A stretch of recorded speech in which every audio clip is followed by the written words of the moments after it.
You're wanting something, anything in the world to change.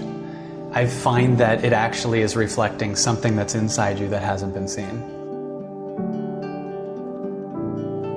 I mean, you see human beings that are on the verge of great discovery. You see miracles. You see people coming out of the depths of despair and depression and illness and sickness and addiction, rising. And then you see human beings who will criticize and complain and gossip and attack.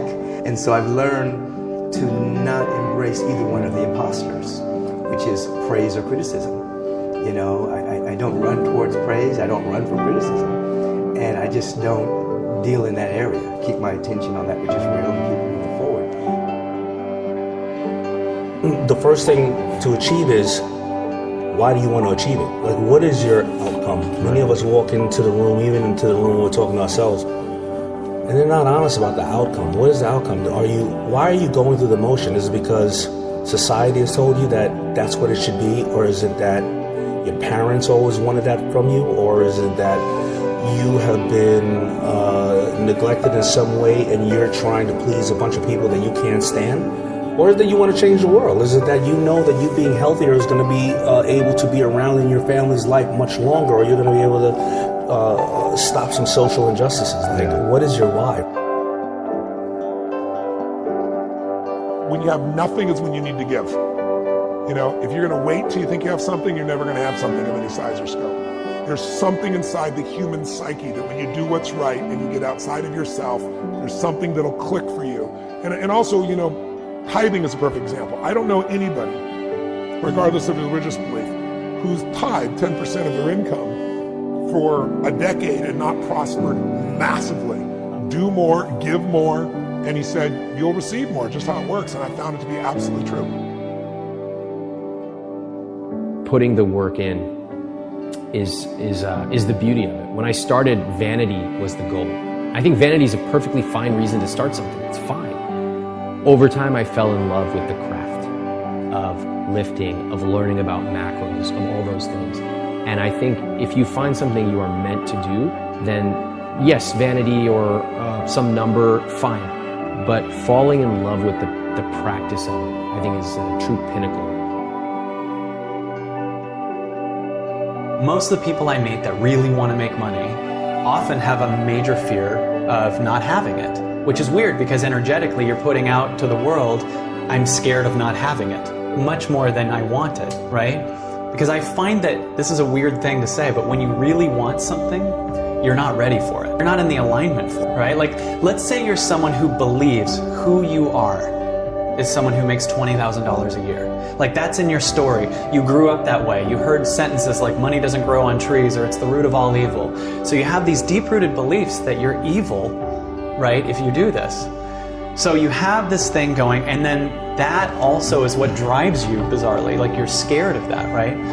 So I work with so many people, and if someone offers that person $1 million, that's death to the story of who they are.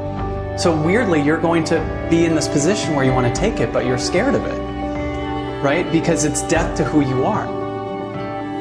People have a tendency to care more about what other people are thinking about them than what their soul wants. And so they live from, what is so-and-so going to think of me? And what's my mother going to think of me? And what's the society's going to think of me?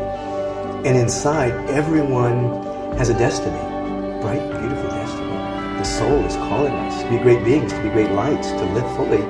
And oftentimes people will dim their light in order to fit into someone else's paradigm and end up with crisis, end up with disease, end up with prolonged sadness. When if you just step out of that, there's so much life to live. So I think a lot of people are just run by what others are thinking about them rather than what their soul wants.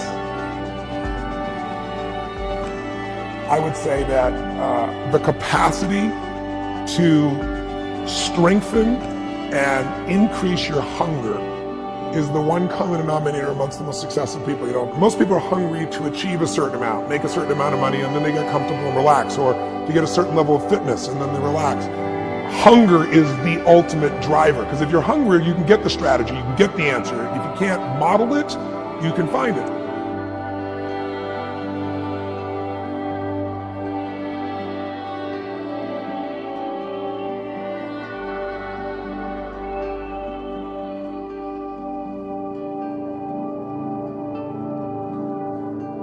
I can't take control of my life, or I've heard people say, or act like somebody else is supposed to issue them power, or somebody took power away from them. And I realize that people always thought negotiations purely transactional. When you get to the table, I'm sitting across from you, right? And it's not.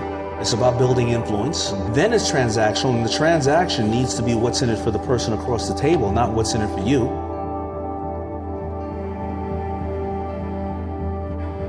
So if you go to a receiving vibration, the first thing you do is receive what's here. Like, it sounds corny, but we usually don't pay attention to what's here right now. And everyone watching this, if you really understand the highest truth of what's going on, we're all even. There's no, this person is better or less, and there's none of that. We're just this space that's here, right? Now from here, you have sky's the limit possibilities. But if it goes through the lens of who I am as this past story, this limitation, this person that tried to achieve it and fail, is someone who gets love by failing over and over, is someone who has to stay small.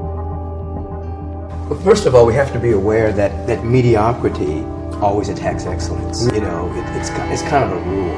No one's attacking a couch potato. But the moment you start to walk toward your dream, and you start to break habits, you start to change relationships that no longer serve that dream, you start to be talked about. Now, many people are afraid of failure, which really means that they're afraid of being ridiculed. We are so focused on making money. Almost every thought we have is, yeah, but I gotta get rent paid next month, and we're sacrificing our soul for it. And my question is, if we're, instead of throwing away our soul for the guarantee of the illusion of money, yet I can think of people that were broke, then made millions of dollars, and thought, what if I lose it? So they didn't feel safe. Or freedom, what if I lose this? So you're under the illusion that freedom is outside of you. Just by saying money equals freedom, you're implying you're not freedom. Because people are growing all the time, and you may be in a situation where you have to forgive somebody who did something, but they didn't know that what they were doing to you, or whatever the case is, and or you want to be forgiven as well, right? And how can you have love if you can't forgive, right? And so whether it's with your family or whether with your friends or something else like that, the harbor and the hate and things of that nature will just eat you alive, I think.